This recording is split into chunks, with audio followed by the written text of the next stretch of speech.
Good morning, good morning, good morning. It's Mike here. It is Saturday here, and gonna kind of just take it easy today. Yesterday was me and Kim's anniversary, so I might hit a thrift shop just because I haven't gone thrifting in a long time, and see what's kind of new, see what's happening, see what's popping, what's hopping, right? Not too sure about the rest of the day, honestly. I'm not in the listing mood today. That might change though. Sometimes I'll be reading a book or whatever it is, and the next thing you know, something inside of me motivates myself to go out there and start listing. I try to list every day, but there's days where it's like, oh my gosh, that's the last thing for my mind. But at the end of the day, I end up listing, so it's crazy. Something I wanted to bring up that I haven't told you guys. I know I've been making a lot of these vlogs and stuff like that, but I made some changes in my business in January. Really where I shut down going thrifting hardcore because when I first moved to Arizona here, I was thrifting multiple times a day. I'd go in the morning, I'd go in the afternoon, sometimes I'd go at night, and something I really thought about last year was just slimming down the junk, right? And not only that, just working with what I have, which I've been doing all year, right? All year long. If you ask me how many times have I gone to a thrift store in 2016, maybe 20 times, maybe 25 times. Not very much at all. I rarely go anymore. If I do, it's just I get that urge to go out there and try to find some deals. But let me just tell you about my experience here with this. Is that I had a lot of inventory because I was buying so much last year and the year previously that it started to really pile up on me. And not only that, I was buying storage units. Just started to come across a lot of stuff. So I told myself, you know what? Let's just see if I could just live off this inventory. And I think all the way up until even today, I'm still kind of really living off of the inventory that I purchased back in 2015, right? And it's made a big difference at the end of the day, my pocketbook, but at the end of the day, for our storage right here, because I'm limited with storage. I actually had to build a storage shed inside of my house, an extension to my trailer. Which one of these videos I'll show you guys both, right? But anyway, the biggest thing is this: is that I just slimmed it down. I said, you know what? If worst case scenario, if the stuff that I'm listing doesn't sell, I can always go back out and find some more stuff, And believe it or not, I kept going and going. I didn't need to go to the thrift store every day. And I was just working off piles, kind of like hoard piles, right? But it made me realize that you can work this business so many different ways, so many different ways in terms of stockpiling inventory all year long and then maybe listing it in Q4 or vice versa, stockpiling it all year long, start listing in January. You know, um, with a lot of these eBay accounts that I have, we kind of do purge listings, right? We don't always list in these accounts every day. We don't list on them, so there's some accounts we don't even list on anything for months. We'll go a whole month and just list it, and that's what's there in that store, So for my business, I'm really thinking now, like, okay, what's the future going to be like? Where do I want to be positioning myself to where I'm not working as much, but I'm still making money, right? And but this was a big lesson for me going out there and just slowing it down, right? Now I did go out there and do a lot of the Amazon type stuff, mostly online, and mostly a lot of the sniping for my Amazon business was all done pretty much all, I would say almost like 95% of it online. So that really wasn't an issue. It was just the going out every day to the thrift store scene. And one of the reasons why I wanted to stop doing that too was because I started to see the increase in pricing, right? I started seeing $11 dress shirts, started seeing, $6 t-shirts. And I told myself, you know what? I'm not going to rely on them for my business. I can't rely on a thrift store, you know, for my reselling business.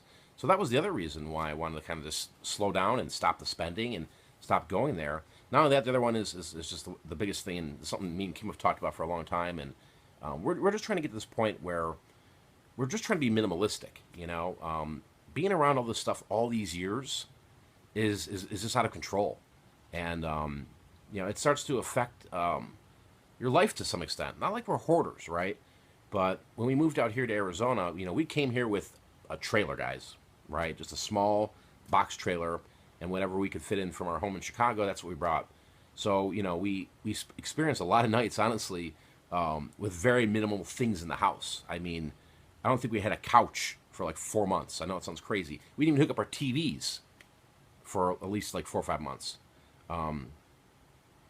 And now, that we're here, going on almost 4 years now, maybe 3.5 years. We want to kind of get back to that, but just minimalistic, like not having things like all over the house. That was the goal of having the shed and then kind of reorganizing the garage and stuff like that. So we can, when we go in the house, we could breathe, right? And I think our house is pretty clean as it is being right now. But, there's, like I showed you guys, there's a little spot behind the couch. I've got 2 other desks in the house that are like workstations that I use. And those can get piled up pretty quick with stuff. I've got 2 shelves I put out there because I had originally a car came through the garage and it came through and messed up everything. So I had to move these shelving units while they were repairing the garage with some inventory in the house. But I never brought it back into the garage. So that's a project I'm working on. But the moral of the story is this is kind of like my adventure, like how I want to see how I can change my life where I can go out and source a lot of products. That's why I've been buying a lot of storage units, because I could just go in there and for 20, 40, 50 bucks and come out with a boat ton of stuff. And, it's all about processing it. So, like, I'll go and I'll buy 3 units, right, 1 month. And then, I won't buy any more units until that inventory is kind of cleaned out and it's already listed and life's good. Because I'm not going to just keep buying and buying and buying, I've learned my lessons over the years. You keep doing that, you'll never get it all listed, and then you start to stockpiling hoard piles, which could be a good thing, but not for what I'm trying to do right now. I'm just trying to unload things.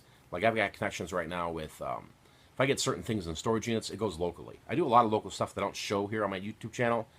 Not that I think it's not interesting. It's just I've tried to talk about the local game before, and the people that understand the local game, but it's hustle, right? But it doesn't seem like something that is entertaining to you guys as viewers, right? Maybe it is. Leave a comment down below. I'd be really interested to hear, because I do a good chunk of business locally. But with these storage units I buy, I mean, I've got connections where, I'll sell off XYZ to this guy, I'll sell this to this guy, lawnmowers over here, blah, blah, blah. And now I got another connection with a thrift store where they're like, yeah, we'll take all your stuff. We'll actually pay you, which is great because they just opened up a thrift store down the road here. And I was in there talking to them before their grand opening. And I told them what I did. And I'm like, where are you getting your inventory from? And they're actually buying pallets of, GDSM, General Department Store merchandise. Which is mostly on the used end, from clothing to vacuums to, lamps, books, you name it. So I said, I'll give you a heck of a deal.